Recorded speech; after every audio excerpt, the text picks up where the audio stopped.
नमस्ते, कैसे हैं बच्चों आप लोग। साइंस के सभी स्टूडेंट्स का आज के इस लेक्चर में बहुत बहुत स्वागत है। मैं डॉक्टर योगिता श्रीमाली, आपके फिज़िक्स टीचर।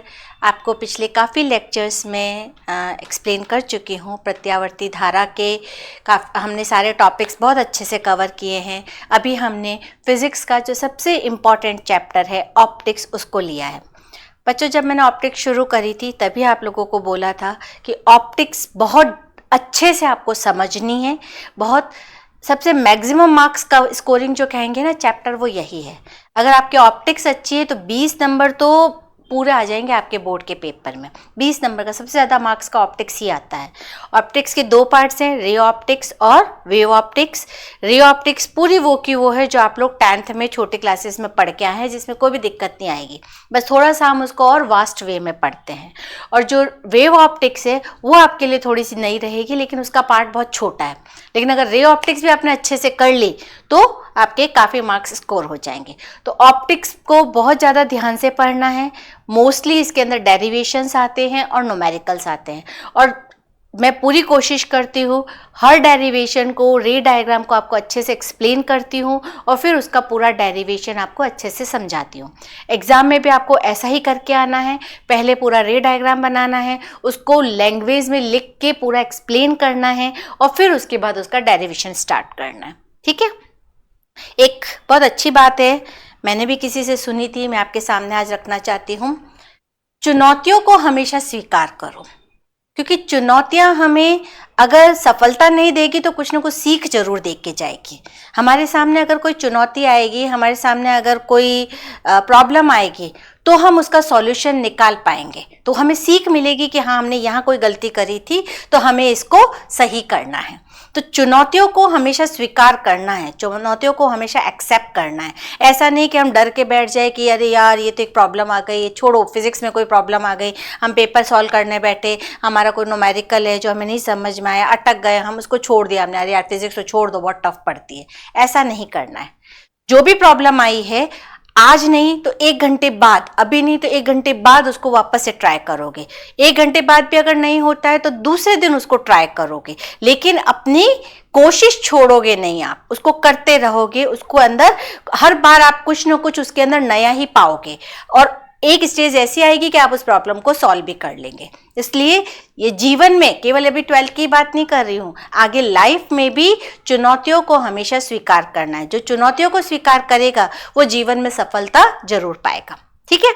ऐसी ही चुनौती के साथ हम आज का हमारा लेक्चर स्टार्ट करते हैं, जो एग्जाम पॉइंट ऑफ व्यू से भी बहुत बहुत इंपॉर्टेंट है। हम मान के चलते हैं कि 100% ये आपके बोर्ड के पेपर में क्वेश्चन पूछा ही जाता है। वो कौन सा है? Lens formula. मैंने लास्ट लेक्चर में आप लोगों को कहा था कि हम थोड़ा सा डिस्कस करेंगे कि किस तरह के रे डायग्राम्स लेंस में बनते हैं। वैसे ये होमवर्क दिया था, मैंने आप लोगों को कहा था कि आप लोग खुद इसको थोड़ा सा करिएगा, क्योंकि 10th में आप लोगों ने ये किया हुआ है। लेकिन मैं जस्ट एक शॉर्ट रिव्यू दे रही हूँ ताकि जब अपन रे डायग्राम बनाएंगे तो उसमें आपको दिक्कत नहीं आएगी कि किस तरह से बना था। हम उत्तल लेंस के लिए ले रहे हैं, सबसे पहले कॉन्वेक्स लेंस के लिए ले रहे हैं, फिर हम उसके कॉन्केव लेंस के लिए भी लेंगे, अवतल लेंस के लिए भी इमेजेस ड्रॉ करेंगे। ठीक है। 3 मेन रूल हैं जो किसी भी रे डायग्राम के अंदर फॉलो होते हैं। पहला रूल ये है कि जो भी रे, जो भी लाइट, जो भी प्रकाश प्रकाशिक अक्ष पर आता है, ऑप्टिकल सेंटर पर आता है, वो बिना मुड़े बिल्कुल सीधा निकल जाता है। इसको बना के देखते हैं अपन 1 मिनट।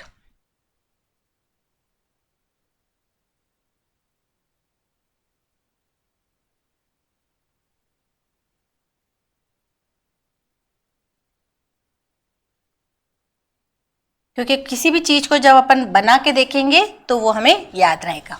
जैसे हमारा ये कॉन्वेक्स मिरर है, सॉरी कॉन्वेक्स लेंस है। कॉन्वेक्स लेंस यही बताया था, जो सेंटर में से चौड़ा होता है और साइड में से पतला होता है। ठीक है। इसका जो सेंटर है, इसको हम क्या कहते हैं? ऑप्टिकल सेंटर कहते हैं, प्रकाशिक केंद्र कहते हैं। इस प्रकाशिक केंद्र से जो अक्ष जाता है उसको हम मुख्य अक्ष कहते हैं, प्रिंसिपल एक्सिस कहते हैं। ठीक है। क्योंकि जो हमारा लेंस बना है वो 2 स्फेरिकल पार्ट से बना है। एक स्फेरिकल पार्ट तो ये वाला आ गया, ठीक है, और दूसरा स्फेरिकल पार्ट ये वाला आ गया। तो इसके दो सेंटर ऑफ कर्वेचर होंगे, दो वक्रता केंद्र होंगे और दो इसके फोकस पॉइंट होंगे। पहला वक्रता केंद्र यहाँ आएगा जिसको हम C1 डिनोट नहीं करेंगे। लेंस की चीज में ये ध्यान रखना है आपको कि सेंटर ऑफ कर्वेचर को, वक्रता त्रिज्या को, वक्रता केंद्र को C से डिनोट नहीं करते, 2F से डिनोट करते हैं, क्योंकि बेसिकली जो सेंटर ऑफ कर्वेचर की लेंथ होती है वो रेडियस ऑफ कर्वेचर के इक्वल होती है, मतलब वक्रता त्रिज्या के इक्वल होती है। जैसे मान लिया मेरा जो सेंटर है वो यहाँ है, तो यहाँ से यहाँ तक की इस गोले की त्रिज्या बन गई।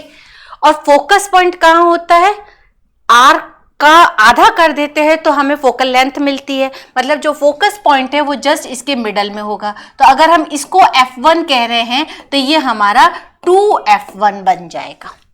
ठीक है, मिरर में कोई दिक्कत नहीं है, आप उसको C लिख सकते हैं, लेकिन लेंस में इस चीज को ध्यान रखना है, हम इसको F1 और 2F1 से डिनोट करेंगे। उसी तरह से इस वाले लेंस के लिए F2 और 2F2 हो जाएगा। ठीक है, अब तीन रूल जो हर केस के अंदर काम में लिए जाएंगे। पहला रूल ये है कि जो रे ऑप्टिकल सेंटर पर आती है वो बिना मुड़े बिल्कुल स्ट्रेट निकल जाती है, किसी भी तरह का कोई डेविएशन नहीं होगा। तो ये एक तरह से हम कह सकते हैं नॉर्मल की तरह काम करता है, अभिलंब की तरह काम करता है। जो रे फोकस पर आती है, ये फोकस पॉइंट है हमारा F1 है, जो रे F1 पर आती है वो पैरेलल हो जाती है। ये हमारा दूसरा नियम है। पहला नियम तो क्या हुआ कि जो O पर आ रही है वो बिना मुड़े सीधी निकल जाएगी। दूसरा नियम है कि जो रे F1 पर आ रही है वो पैरेलल हो जाएगी। और तीसरा रूल ये है कि जो पैरेलल आ रही है, ये जो पैरेलल रे आ रही है वो क्या होगी, F2 से पास हो जाएगी। बस ये तीन नियम हमें याद रखने हैं पूरे रे डायग्राम में, चाहे हम लेंस फॉर्मूले का डेरिवेशन करेंगे, चाहे हम आगे टेलीस्कोप और माइक्रोस्कोप के डेरिवेशंस करेंगे, यही तीन रूल हमारे काम में आएंगे। पूरे लेंस के जितने भी हम रे डायग्राम्स बनाएंगे उन सब में इन्हीं तीन रूल्स को काम में लिया जाएगा। पहला क्या है, ऑप्टिकल सेंटर से पास होने वाली रे बिल्कुल सीधी निकलेगी, F1 पर आने वाली रे पैरेलल हो जाएगी और जो पैरेलल रे आ रही है वो F2 में से पास हो जाएगी। बस ये तीन नियम हमें याद रखने हैं। ठीक है, इन्हीं तीन नियमों को ध्यान में रखते हुए हम हमारी अलग अलग पोजीशंस पर जब ऑब्जेक्ट को रखा जाता है तो इमेज कैसी बनती है वो समझते हैं।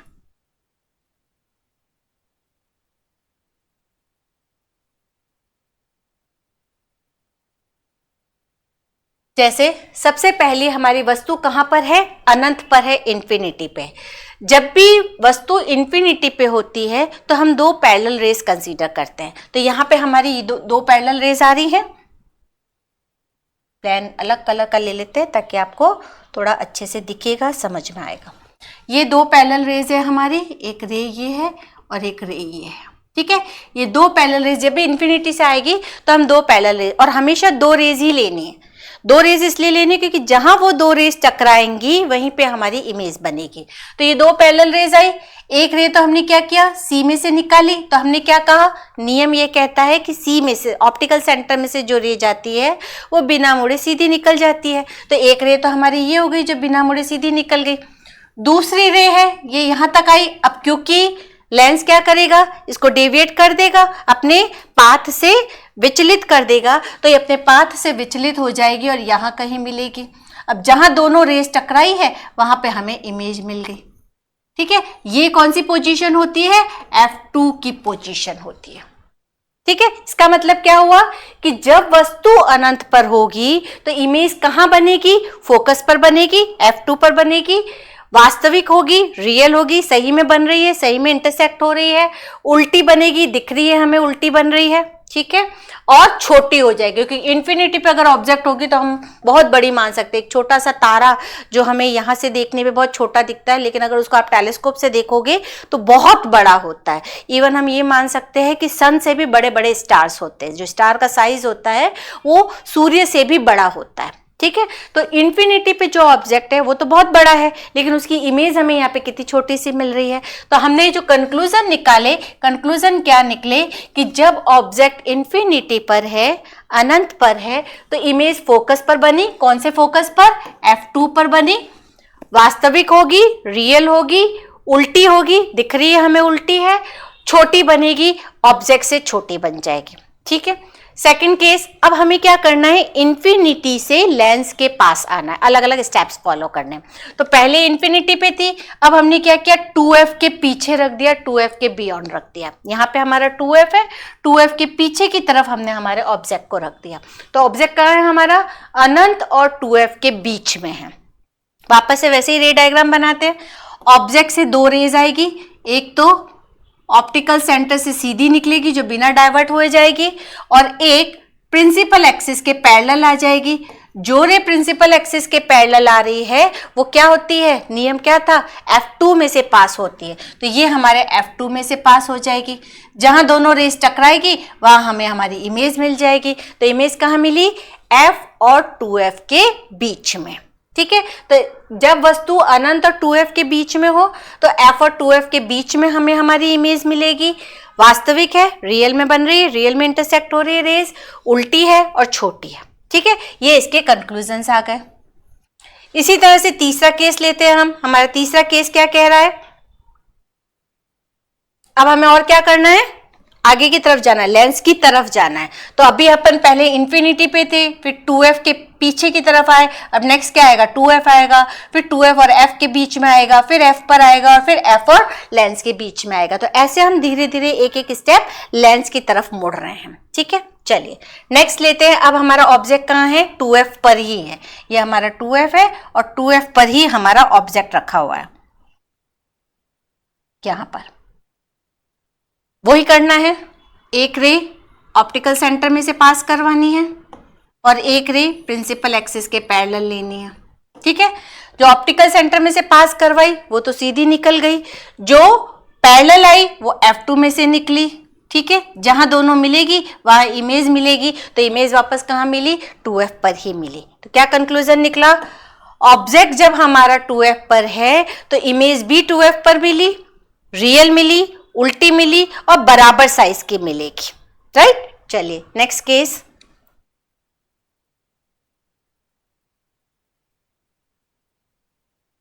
अगर अच्छे से बनाओगे रे डायग्राम्स को तो बहुत इंटरेस्टिंग लगेगा, और रे डायग्राम एक बार बनाना सीख लिया तो किसी भी तरह की कोई डेरिवेशन में आपको दिक्कत नहीं आएगी। नेक्स्ट केस आता है हमारा, जब वस्तु 2f और f के बीच में, अभी तक कहां थी, 2f पर थी, अब हम 2f और f के बीच में रख रहे हैं। तो यहां हमारी ऑब्जेक्ट आ गया, ये हमारा ऑब्जेक्ट है, ये ऑब्जेक्ट है हमारा। ठीक है, केस वही लेने हैं, एक ऑप्टिकल सेंटर में से निकालनी है और एक पैरेलल लेनी है। तो ये ऑप्टिकल सेंटर में से निकाली हमने, ठीक है, और ये पैरेलल आ गई।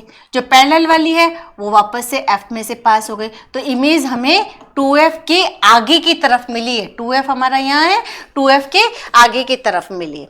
तो देखो धीरे धीरे आपको समझ में आ रहा होगा, जैसे जैसे ऑब्जेक्ट लेंस की तरफ आ रहा है इमेज लेंस से दूर होती जा रही। पहले जब इंफिनिटी पे था तो f पर था, 2f से पीछे था तो f और 2f के बीच में आया, 2f पर था तो 2f पर ही बना। अब 2f और f के बीच में आया तो 2f के आगे की तरफ बना। अब f पर होगा तो क्या हो जाएगा, अनंत पे चला जाएगा। तो जैसे जैसे ऑब्जेक्ट हमारा लेंस के पास आता जाएगा इमेज लेंस से दूर होती जाएगी। ठीक है, तो इस केस में क्या हुआ, 2f तथा अनंत के बीच में बनेगी, वास्तविक होगी, उल्टी होगी, और अब साइज बड़ा होता जा रहा है, इमेज बड़ी होती जा रही है, साइज बड़ा होता जा रहा है। नेक्स्ट केस, जब फोकस पर ही हो, तो ये हमारा फोकस है, फोकस पर ही हमारा ऑब्जेक्ट है। प्रिंसिपल एक्सिस एक हमने ऑप्टिकल सेंटर में से निकाला, एक प्रिंसिपल एक्सिस के पैरेलल आया, वो फोकस में से निकल गया। अब देखो ये दोनों रेस क्या हो रही है, पैरेलल हो रही है। जो पैरेलल रेज है वो तो कभी टकराएगी ही नहीं, आपस में इंटरसेक्ट करेगी ही नहीं, और आपस में इंटरसेक्ट नहीं करेगी, इसका मतलब हमारी जो इमेज मिलेगी वो इन्फिनिटी पे मिलेगी, अनंत पे मिलेगी। अनंत पर इमेज बनेगी, वास्तविक होगी, उल्टी होगी और बहुत बड़ी हो जाएगी। ठीक है, लास्ट केस कब, अब कौन सा केस आ गया, जब f और लेंस के बीच में हमारा ऑब्जेक्ट है, यहां पे हमारा ऑब्जेक्ट है।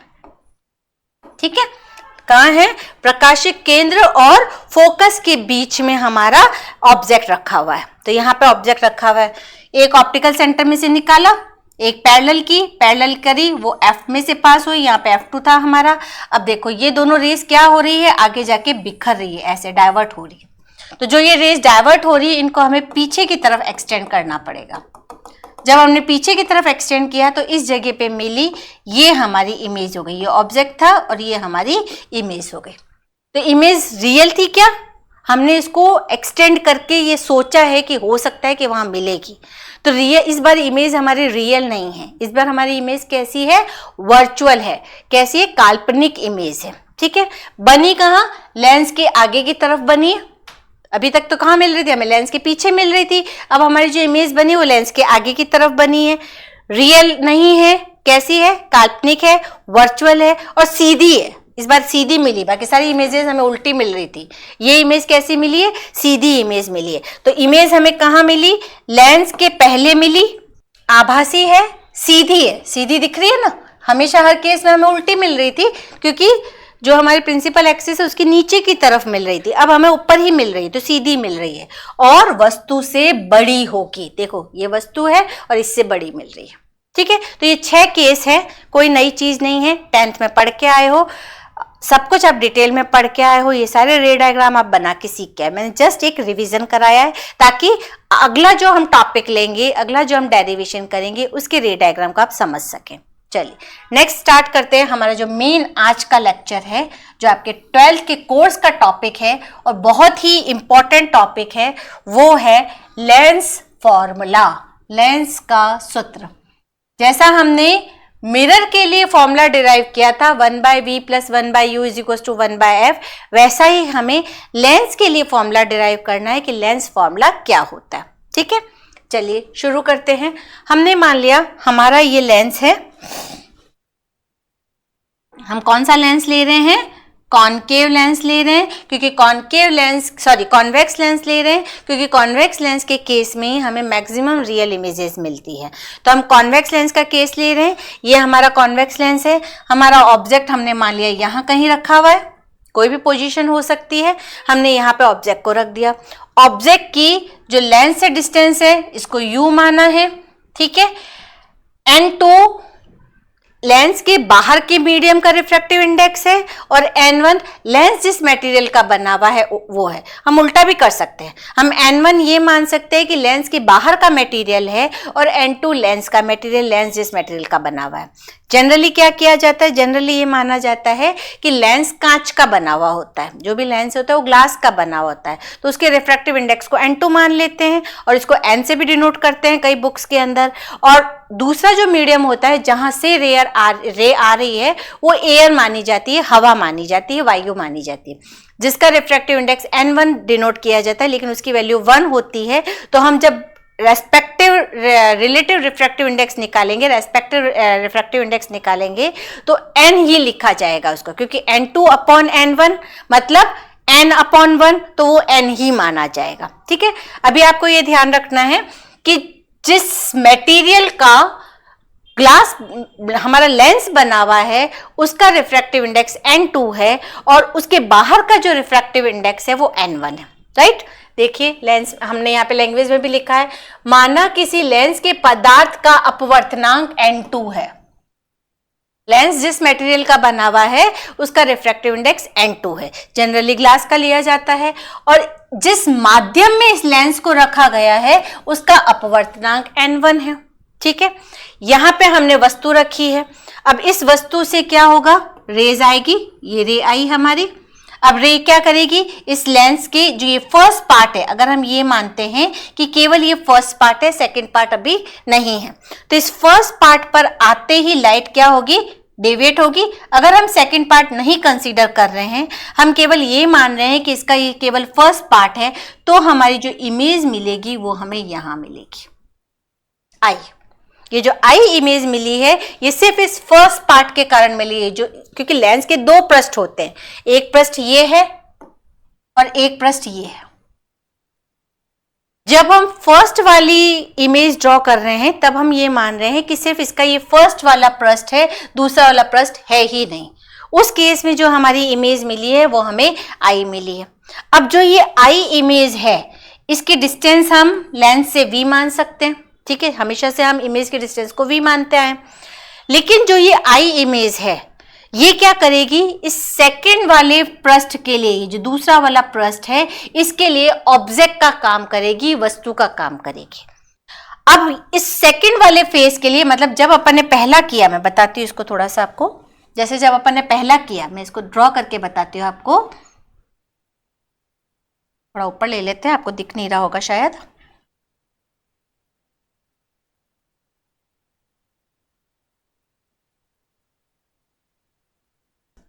इसको एक बार अपन बना के देखते हैं अच्छे से। जैसे अगर अपन ने ये फर्स्ट फेस लिया, ठीक है, ऑब्जेक्ट हमारा यहां था, ये ऑब्जेक्ट था, सिर्फ फर्स्ट फेस है, रे आई इस फर्स्ट फेस से रिफ्लेक्ट हुई और हमें इमेज यहां पे मिल गई, राइट। सिर्फ फर्स्ट फेस के केस में बात करी है अपन ने। अब अगर अपन ये माने कि ये जो इमेज है, अब सेकंड फेस भी प्रेजेंट है, पहले क्या था, सिर्फ हम ये मान रहे थे कि सिर्फ ये फर्स्ट वाला फेस है, सेकंड फेस है ही नहीं, तो हमें इमेज कहां मिली, आई पर मिली, ठीक है। अब जो ये आई इमेज है, इस सेकंड वाले फेस के लिए, इस वाले फेस के लिए क्या करेगी, ऑब्जेक्ट का काम करेगी। दोनों ही केस में कौन सा आ रहा है, उत्तल आ रहा है। जब ये था तब भी उत्तल था, ये उत्तल था, और जब ये आई ऑब्जेक्ट है हमारा यहां पर है, तब भी इसके लिए फेस तो यही आ रहा है, उत्तल ही आ रहा है, ठीक है। इसलिए फॉर्मूला हमें दोनों ही केस में उत्तल वाला ही लेना है। इसलिए मैंने आप लोगों को पहले अवतल पृष्ठ पर जब लाइट आती है तो उसके लिए कैसा फॉर्मूला बनता है वो निकाला था, और उत्तल पृष्ठ के लिए जो लाइट आती है उसका फॉर्मूला क्या था वो निकाला था। ये अपन ने पहले ही निकाल दिए थे, है ना। उन्हीं फॉर्मूलों को हमें डायरेक्ट यहाँ पे यूज लेना है। ये आई इमेज इस सेकेंड फेज के लिए ऑब्जेक्ट का काम करेगी, और जो इसकी फाइनल इमेज मिलेगी हमें, वो यहां पर आई डैश पर मिलेगी। इस आई डैश जो फाइनल इमेज मिली है, इसके लेंस से जो डिस्टेंस है, इसको हम नया नोटेशन दे रहे हैं, वी डैश नोटेशन दे रहे हैं, ठीक है। पहले पृष्ठ के कारण इमेज आई पर बनी, उसकी डिस्टेंस v कहा। दूसरे पृष्ठ के कारण जो इमेज बनी वो आई डैश पर मिली, और उसको हमने v डैश डिनोट कर दिया। यहां तक क्लियर है, ठीक है। अब हमें क्या करना है, इसका रे डायग्राम बनाना है, इसका डेरिवेशन करना है। रे डायग्राम तो हमने बना लिया, ठीक है। अब हमें इसका पूरा डेरिवेशन स्टार्ट करना है। तो डेरिवेशन क्या कह रहा है, पहले पृष्ठ के लिए जब अपन इक्वेशन लिख रहे हैं, तो पहले पृष्ठ के लिए इक्वेशन क्या बनी, n2 upon v dash minus n1 upon u is equal to n2 minus n1 upon r1, ठीक है। ये इक्वेशन अपन ने पिछले ही लेक्चर के अंदर डिराइव किया था कि उत्तल पृष्ठ पर जब लाइट आती है, कॉन्वेक्स सरफेस पर जब लाइट आती है, तो उसकी इक्वेशन क्या बनती है। हमने यही इक्वेशन यूज ली है, कोई भी नई नहीं यूज ली है, ठीक है। ये इक्वेशन हमने डिराइव करी थी, हमने उसी को यूज लिया है। सिर्फ v की जगह अपन ने क्या रख दिया है, v डैश रख दिया है। क्यों, क्योंकि हमारा जो फर्स्ट केस में इमेज बनी वो v डैश पर बनी। अब दूसरे पृष्ठ के लिए बात करें, तो दूसरे पृष्ठ के लिए हमने क्या कहा कि ये जो इमेज है वो ऑब्जेक्ट का काम करेगी। पहले वाले पृष्ठ के कारण, ये जो पहला वाला पृष्ठ था, इसके कारण इमेज यहां बनी। अब ये जो इमेज बनी वो दूसरे वाले पृष्ठ के लिए ऑब्जेक्ट का काम करेगी, तो फाइनल इमेज यहां बनी। तो जब अपन दूसरे वाले पृष्ठ के लिए इक्वेशन लिखेंगे, तो दूसरे वाले पृष्ठ के लिए u हमारा v डैश बन जाएगा, क्योंकि अब हमारा ऑब्जेक्ट कहां पर है, आई डैश पर है, v डैश पर है, तो u हमारा v डैश बन जाएगा और v हमारा v ही रहेगा, ठीक है। तो हमने उसके लिए ये इक्वेशन लिख दी। ये इक्वेशन भी हमने पिछले केस में डिराइव करी थी, राइट। तो ये इक्वेशन 1 है पहले वाले फेस के लिए, ये इक्वेशन 2 है दूसरे वाले फेस के लिए। अब हमें सिंपल कुछ नहीं करना है, इन दोनों इक्वेशंस को ऐड करना है, क्योंकि हमें इस v डैश को रिमूव करना है एक तरह से। ये तो सिर्फ काल्पनिक है कि अगर केवल पहला पृष्ठ होता तो इमेज यहां बनती, ये इमेज ऑब्जेक्ट का काम करी, है तो दोनों ही ना। हमें तो जो फाइनल रिजल्ट देखना है सिर्फ उसी को कंसीडर करना है। तो ये v डैश को हमें रिमूव करना है। तो v डैश को रिमूव करने का तरीका क्या है, ये प्लस में है, ये माइनस में, अगर मैं दोनों को जोड़ दूंगी तो क्या हो जाएगा, v डैश हट जाएगा। तो v डैश को एलिमिनेट करना है, v डैश को रिमूव करना है। तो नेक्स्ट वाले स्टेप में हमने क्या किया है, डेरिवेशन के दोनों इक्वेशंस को, दोनों डेरिवेशंस को ऐड कर दिए हैं। हमारी दोनों इक्वेशन थी, इक्वेशन 1 और 2, दोनों को ऐड कर दिया। जब ऐड किया तो v डैश वाली टर्म कट गई, एक प्लस में थी एक माइनस में थी, ये रिजल्ट हमें मिल गया, ठीक है। अब हमें क्या करना है, इसको थोड़ा और बड़ा करें, इसको चलिए बड़ा कर देते हैं इसको थोड़ा और।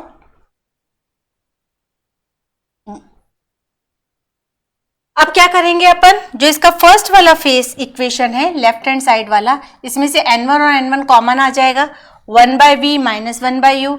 इधर से n2 माइनस n1 है, यहाँ n1 माइनस n2, अगर मैं इसका माइनस कॉमन ले लूंगी यहाँ पर तो क्या मिल जाएगा, n2 माइनस n1 मिल जाएगा। तो अगर इसी स्टेप को मैं आगे लिख देती हूँ यहाँ पे, n2 minus n1 upon r1, और यहां से मैंने माइनस कॉमन ले लिया तो ये माइनस और ये प्लस माइनस, और यहां भी n2 minus n1 upon r1 r2 आ जाएगा। ठीक है, दोनों तरफ जब सेम वैल्यूज आ गई n2 माइनस n1 तो हम उसको कॉमन ले लेते हैं, क्या बच जाएगा, 1 upon r1 minus 1 upon r2। ठीक है, यहां से भी अपन वापस से n1 कॉमन ले लेते हैं, यहां से n1 कॉमन ले लिया, यहाँ पे n1 था, जब मैंने यहाँ से n1 कॉमन लिया तो यहाँ पे डिवाइड में n1 आया, यहाँ पे डिवाइड में n1 आया, n1 से n1 कट के 1 रह गया और n2 अपॉन n1 आ गया, ये n1 और ये n1 भी कट गए, तो फाइनल जो इक्वेशन मिली 1/v minus 1/u equal 1 upon r1 sorry n2 upon n1 minus 1 upon r1 minus 1 upon r2। ठीक है, सिंपल मैथमेटिक्स लगाई और कुछ भी नहीं किया हमने। अगली इक्वेशन लेते हैं हम। अब हमें कुछ कंसीडर करना है, क्योंकि हमें फाइनल डेरिवेशन निकालना है तो यहां पे हमें कुछ कंसीडर करना पड़ेगा। कंसीडर क्या कर रहे हैं हम ये मान रहे हैं कि हमारी वस्तु अनंत पर है। जब हमने पढ़ रखा है कि जब वस्तु अनंत पर होती है, ऑब्जेक्ट इंफिनिटी पर होता है, तो इमेज फोकस पर बनती है। तो हम क्या लिख सकते हैं यहाँ पे, इसी कॉन्सेप्ट को हम लिख सकते हैं कि वस्तु अनंत पर है, वस्तु अनंत पर है इसका मतलब u इंफिनिटी हो गया। ऑब्जेक्ट हमारा कहाँ बना, जो हमारी इमेज बनी वो कहाँ बनी, फोकस पर बनी, तो v हमारा f हो गया। ठीक है, पढ़ रखा है ये हमने, वस्तु अनंत पर है, u इंफिनिटी हो गया, और हमारी इमेज f पर बनी, फोकस पर बनी, तो v इंफिनिटी हो गया। तो जो हमने पिछला इक्वेशन निकाली थी, इक्वेशन 3, उसमें v की जगह पे f रख दिया और u की जगह पे इंफिनिटी रख दिया, बाकी एज इट इज है। ठीक है, 1 अपॉन इंफिनिटी कितना होता है, 1 अपॉन इंफिनिटी को कैसे लिखा जाता है, इंफिनिटी कितना होता है, 1 अपॉन 0, तो ये 0 ऊपर चला जाएगा तो पूरी टर्म 0 बन जाएगी। तो इसका मतलब ये वाली टर्म पूरी 0 बन गई। तो सिर्फ क्या रह गया, 1 upon f is equal to n2 upon n1 minus 1 upon r1 minus 1 upon r2। Clear यहाँ तक? एक बार का तो लेंस फॉर्मूला हम ये भी कह सकते हैं, कोई दिक्कत नहीं। लेकिन जनरली जो लेंस फॉर्मूला आप लोग 10th में भी पढ़ के आए हैं वो v, u और f में रिलेशन है।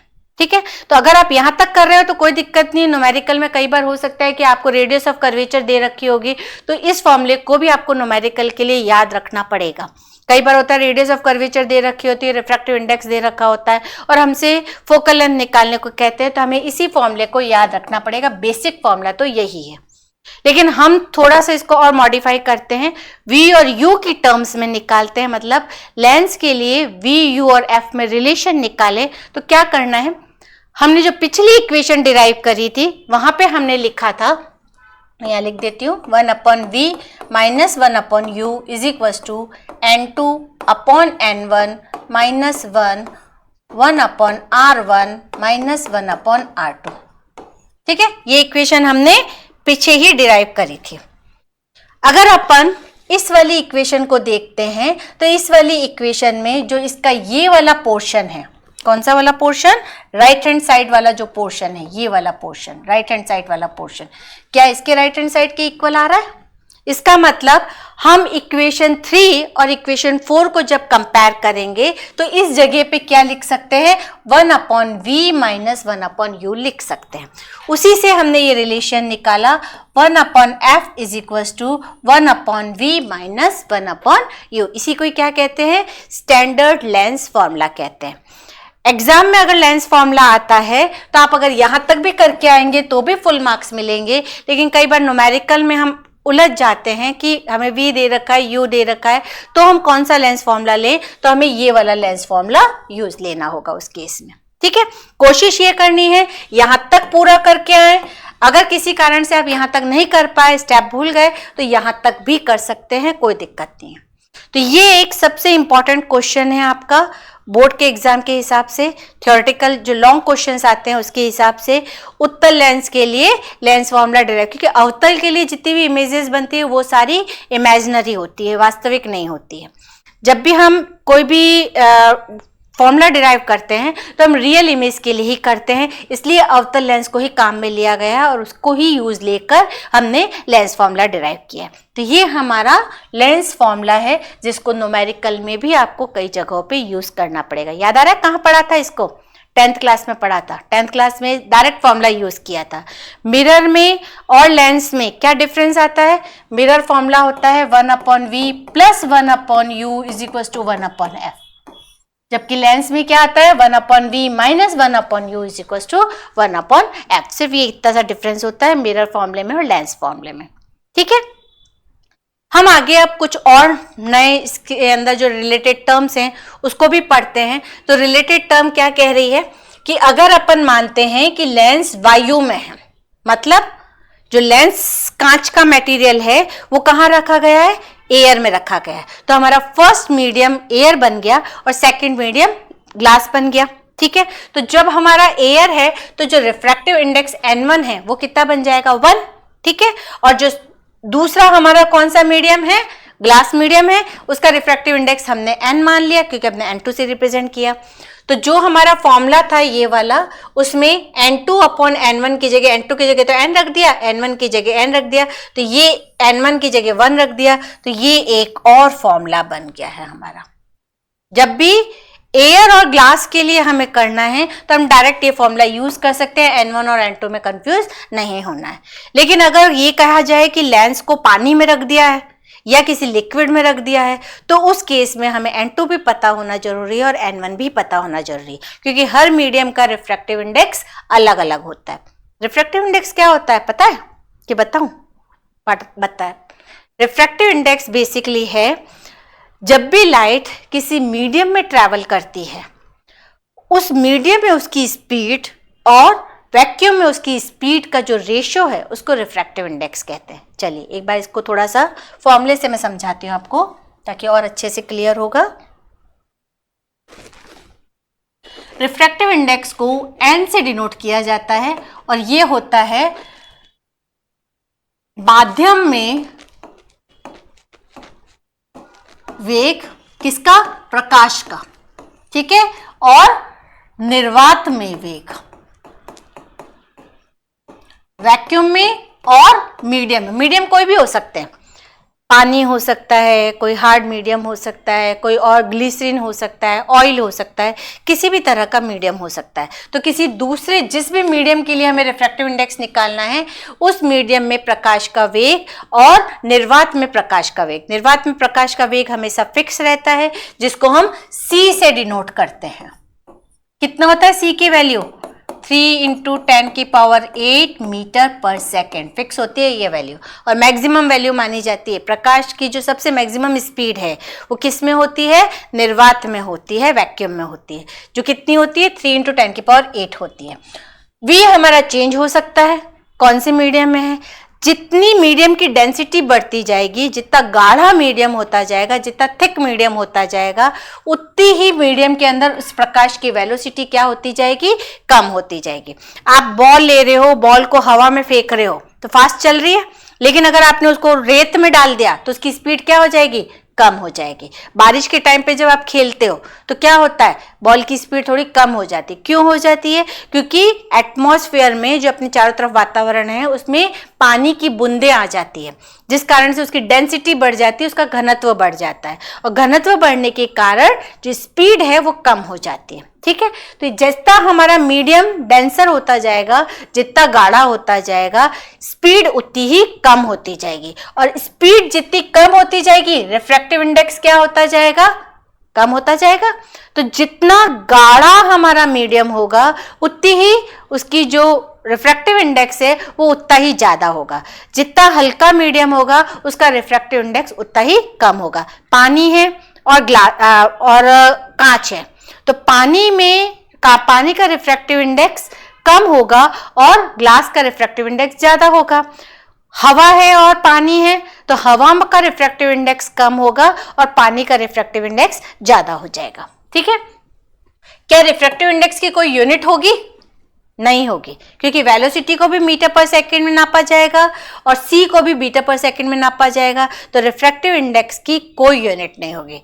रिफ्रैक्टिव इंडेक्स सिर्फ हमें ये बताता है कि हमारी जो लाइट है वो कितना फास्टली मीडियम में चल रही है या कितना स्लोली चल रही है, या हम ये कह सकते हैं कि रिफ्रैक्टिव इंडेक्स हमें मीडियम की डेंसिटी के बारे में बताता है कि अगर रिफ्रैक्टिव इंडेक्स ज़्यादा है तो उतना ही डेंसर मीडियम है, रिफ्रैक्टिव इंडेक्स कम है तो उतना ही सघन मीडियम है, मतलब विरल मीडियम है, उतना ही रेयर मीडियम है। तो रिफ्रैक्टिव इंडेक्स सिर्फ मीडियम की डेंसिटी के बारे में बताएगा, और अगर हमारे पास डेंसिटी पता चल जाएगी तो हम अपने आप बता सकते हैं कि उसमें उसकी वेलोसिटी क्या होगी। ठीक है, वैसे ये सब बताने की जरूरत नहीं है क्योंकि आप लोग 10th से ये चीजें पढ़ते आ रहे हैं।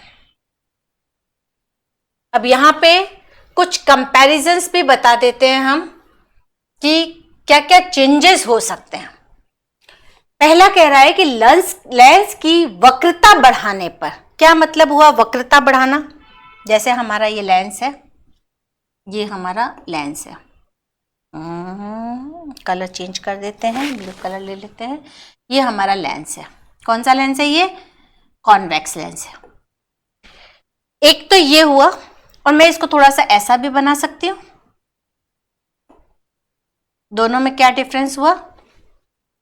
एक का कर्वेचर कम है, ये एक का कर्वेचर कम है और एक का कर्वेचर ज्यादा है, मतलब एक लेंस पतला है, एक लेंस मोटा है। जितना पतला होगा उसकी रेडियस ऑफ कर्वेचर उतनी ही कम होगी, और जितना मोटा होगा उसकी रेडियस ऑफ कर्वेचर उतनी ही ज्यादा होगी। लेंस की वक्रता बढ़ना मतलब उसका कर्वेचर बढ़ना। कर्वेचर जितना बढ़ता जाएगा उसकी वक्रता त्रिज्या उतनी ही कम होती जाएगी। जितना हम ये शेप मान लेते हैं, फिर मैं इसको ऐसे करती जाऊँ, ऐसे करती जाऊँ, ऐसे करती जाऊँ, तो धीरे धीरे इसकी रेडियस क्या हो रही है? कम हो रही है ना। तो जैसे जैसे लेंस की वक्रता बढ़ेगी उसकी वक्रता त्रिज्या घटेगी, और वक्रता त्रिज्या R और F दोनों एक दूसरे के प्रोपोर्शनल आ रहे हैं फॉर्मूले के अंदर। तो जब R और F दोनों एक दूसरे के प्रोपोर्शनल है, वक्रता त्रिज्या घट रही है, तो फोकस दूरी भी क्या होती जाएगी? घटती जाएगी। ठीक है, दूसरी चीज, लेंस का जो अपवर्तनांक है, जिस मटेरियल का लेंस बना हुआ है उसका रिफ्रैक्टिव इंडेक्स जितना बढ़ता जाएगा फोकस दूरी उतनी ही घटती जाएगी। मतलब F यहाँ पे डायरेक्टली प्रोपोर्शनल आ रहा है R के, और F यहाँ पे इनवर्सली प्रोपोर्शनल आ रहा है N के। रिफ्रैक्टिव इंडेक्स जितना ज्यादा होगा, अपवर्तनांक जितना ज्यादा होगा, फोकस दूरी उतनी ही कम होगी। अगर हम कोई ऐसा मीडियम लेते हैं, या ग्लासेस की भी क्वालिटी आती है, अलग अलग क्वालिटी के ग्लासेस आते हैं, अलग अलग क्वालिटी के कांच आते हैं। कुछ ऐसे होते हैं जिनका रिफ्रैक्टिव इंडेक्स कम होता है, कुछ ऐसे होते हैं जिनका रिफ्रैक्टिव इंडेक्स ज़्यादा होता है।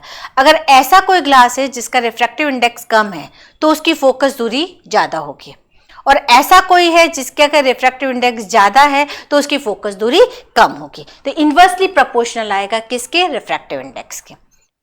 और लिक्विड पे क्या फर्क पड़ेगा? हमारे पास जो लेंस है, मैं उसको अलग अलग लिक्विड्स के अंदर डिप कर दूं तो वो किस तरह का बिहेव दिखाएगा, वो भी थोड़ा समझते हैं हम। जब द्रव का अपवर्तनांक, अपन कोई ऐसे लिक्विड में इसको डाल रहे हैं जिसका अपवर्तनांक लेंस के पदार्थ के अपवर्तनांक से कम है, मतलब अगर मैं NL लिक्विड का रिफ्रैक्टिव इंडेक्स मानती हूं, NG ग्लास का रिफ्रैक्टिव इंडेक्स मानती हूं। ठीक है, अगर मेरा ग्लास का रिफ्रैक्टिव इंडेक्स NG है और लिक्विड का रिफ्रैक्टिव इंडेक्स NL है, ठीक है, क्या कह रहा है? द्रव का अपवर्तनांक लेंस के अपवर्तनांक से कम है, मतलब NL छोटा है NG से। यही हुआ। रेशो ये क्या था? Relative refractive index. कैसे लिखा जाता है इसको? NLG, और इसको डिटेल में कैसे लिखेंगे? NG/NL। ठीक है, जब NL छोटा है और NG बड़ा है तो NG और NL का जो रेशो मिलेगा वो ग्रेटर देन 1 मिलेगा, ऊपर 3 है नीचे 2 है तो वैल्यू 1.5 मिली। अगर उल्टा कर दे, ऊपर 2 है नीचे 3 है तो वैल्यू 0.1 समथिंग आ जाएगी। तो अगर ऊपर वाली वैल्यू बड़ी है, नीचे वाली वैल्यू छोटी है, तो वो वैल्यू हमें ग्रेटर देन 1 मिलेगी। मतलब जो रिलेटिव रिफ्रैक्टिव इंडेक्स है वो हमें क्या मिलेगा, ग्रेटर देन 1 मिलेगा। ऐसा अगर केस होगा तो हमारा जो फॉर्मूला है, जो हमने लेंस फॉर्मूला डिराइव किया है, वो कितना बनेगा, जो हमने फॉर्मूला डिराइव किया था उससे समझते हैं अब इसको अपन।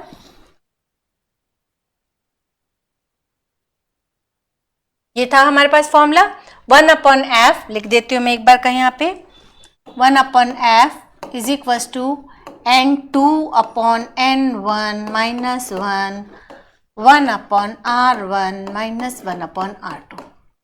ये फॉर्मूला हमने डिराइव किया था, इसलिए मैंने कहा था कि ये फॉर्मूला भी याद रखना, कई जगहों पे ये फॉर्मूला भी यूज आएगा। हमेशा केवल एक ही फॉर्मूला याद रखे, 1/f is equal to 1/v minus 1/u, तो उससे ऐसी कोई प्रॉब्लम आ जाएगी तो वहां अपन अटक जाएंगे। ठीक है, ये हमारा फॉर्मूला था। हमने क्या कहा कि हमारा n2 बड़ा है n1 से, तो ये वैल्यू 1 से बड़ी हो गई। जब ये वैल्यू 1 से बड़ी हो गई तो टोटल f क्या हो जाएगा, ग्रेटर हो जाएगा, बड़ा हो जाएगा। ठीक है, मतलब अगर हमने लेंस को एक ऐसे मीडियम में डाला है, ऐसे लिक्विड में डाला है जिसका रिफ्रैक्टिव इंडेक्स लेंस जिस मटेरियल का बना हुआ है उसके रिफ्रैक्टिव इंडेक्स से कम है, तो जो लेंस बना उसकी फोकल लेंथ बढ़ जाएगी, इंक्रीज हो जाएगी। फोकल लेंथ बढ़ने का मतलब क्या है कि जो हमारी इमेज लेंस पे बन रही है वो थोड़ी और दूर बनेगी। राइट, कई बार इस तरह के क्वेश्चन आपके एमसीक्यू में पूछ लिए जाते हैं, इसलिए मैं आपको ये साथ साथ समझा रही हूं। सेकंड केस लेते हैं, हम ऐसा लिक्विड ले जिसका रिफ्रैक्टिव इंडेक्स सेम ही है, जो हमारा लेंस का रिफ्रैक्टिव इंडेक्स है उसी के इक्वल मीडियम का रिफ्रैक्टिव इंडेक्स है जिसमें इसको डिप किया गया। मतलब n1 और n2 इक्वल हो गए। जब n1 और n2 इक्वल हैं तो ये वैल्यू 1 बन जाएगी, दोनों कट जाएंगे, 1 माइनस 1 0। तो इस केस में हमारा जो 1/f बना वो 0 बना, तो f कितना बन जाएगा, इन्फिनिटी। मतलब जो इमेज बनेगी या फोकल लेंथ बनेगी लेंस की वो इन्फिनिटी हो जाएगी, अनंत हो जाएगी। इमेज हमें दिखेगी नहीं, वो अनंत पे चली जाएगी। ठीक है, तीसरा केस, यही चीजें हो सकते हैं ना, पॉसिबिलिटीज जो जो हो सकती है अपन वो सारी पढ़ रहे हैं। पहली पॉसिबिलिटी है कि जो लिक्विड है उसका रिफ्रैक्टिव इंडेक्स ग्लास से ज्यादा हो। पहली पॉसिबिलिटी है कि लिक्विड है उसका रिफ्रैक्टिव इंडेक्स ग्लास से कम हो। दूसरा, ग्लास के इक्वल आ जाए। और तीसरा, ग्लास से ज्यादा हो। कोई ऐसा मीडियम हो, ऐसा लिक्विड हो जिसकी डेंसिटी ग्लास से भी ज्यादा हो, कांच से भी ज्यादा हो। बता सकते हो वो कौन सा होगा, पारा, मरकरी, उसका रिफ्रैक्टिव इंडेक्स ग्लास से ज्यादा होता है। तो अब अगर अपने पास कोई ऐसा लिक्विड है जिसका रिफ्रैक्टिव इंडेक्स ग्लास के रिफ्रैक्टिव इंडेक्स से भी ज्यादा है, या जिस मटेरियल का लेंस बना हुआ है उसके रिफ्रैक्टिव इंडेक्स से भी ज्यादा है, तो उस केस में क्या हो जाएगा, हमारा जो n1 है वो बड़ा आ गया और n2 छोटा आ गया। ठीक है, तो n2/n1 का जो रेशियो बनेगा वो लेस देन 1 आ जाएगा, हो जाएगा ना। इस फॉर्मूले के अंदर हमारे पास n2/n1 आ रहा है। अगर ये वैल्यू लेस देन 1 है तो ओवरऑल वैल्यू क्या आ जाएगी, नेगेटिव आ जाएगी ना, क्योंकि -1 आ रहा है। आगे की वैल्यू मान लिया 0.5 है, 0.2 है, 0.8 है। 0.8 में से आप 1 को माइनस करोगे तो क्या मिलेगा, -0.2 मिलेगा, नेगेटिव वैल्यू आ जाएगी। फोकल लेंथ जो टोटल है हमारी वो क्या बन जाएगी, फोकल लेंथ नेगेटिव बन जाएगी। और नेगेटिव फोकल लेंथ किसकी होती है, अवतल लेंस की होती है। मतलब जो उत्तल लेंस है, अगर हमने उसको ऐसे लिक्विड में डाला है जो जिसकी डेंसिटी या हम ये कहें जिसका रिफ्रैक्टिव इंडेक्स ग्लास से भी ज्यादा है, तो अब वो जो लेंस है वो अवतल लेंस की तरह व्यवहार करने लगेगा, अब वो उत्तल लेंस की तरह व्यवहार नहीं करेगा। तो ये 3 जो पॉसिबिलिटीज हो सकती है वो हमने पढ़ ली। ठीक है, इसके बाद कुछ और सिंपल डेफिनेशंस हो सकती है जिसको अपन नेक्स्ट लेक्चर के अंदर पढ़ेंगे, जिस पे बेस छोटे छोटे से क्वेश्चंस आते हैं, छोटे छोटे से कॉन्सेप्ट्स आते हैं जो हमें लेंस के बारे में और डिटेल में समझाते हैं, वो अपन नेक्स्ट लेक्चर के अंदर पढ़ेंगे। इंटरेस्ट लेके समझना है, पढ़ना है, चुनौतियों को स्वीकार करना है। किसी भी तरह का कोई क्वेश्चन आ जाए, घबराना नहीं है। एक बुक में नहीं तो दूसरी बुक में, दूसरी बुक में नहीं तो तीसरी बुक में उसका सॉल्यूशन देखना है, वरना मैं तो हुई। आप लोग मुझे कमेंट करिए, मैं आपको बताऊंगी उसका सॉल्यूशन क्या है। अगर बुक में नहीं मिलता है तो आजकल तो आप लोगों के पास इतनी सुविधा है कि आप गूगल पे क्वेश्चन डालिए, आपको उसका आंसर मिल जाएगा, ठीक है। लेकिन उस क्वेश्चन को छोड़ना नहीं है, करना जरूर है उस क्वेश्चन को, ठीक है। मिलते हैं ऐसे ही इंटरेस्टिंग कॉन्सेप्ट्स के साथ, ऐसे ही इंटरेस्टिंग टॉपिक्स के साथ नेक्स्ट लेक्चर के अंदर। तब तक के लिए चैनल को सब्सक्राइब जरूर करें, वीडियो को लाइक जरूर करें। Thank you very much.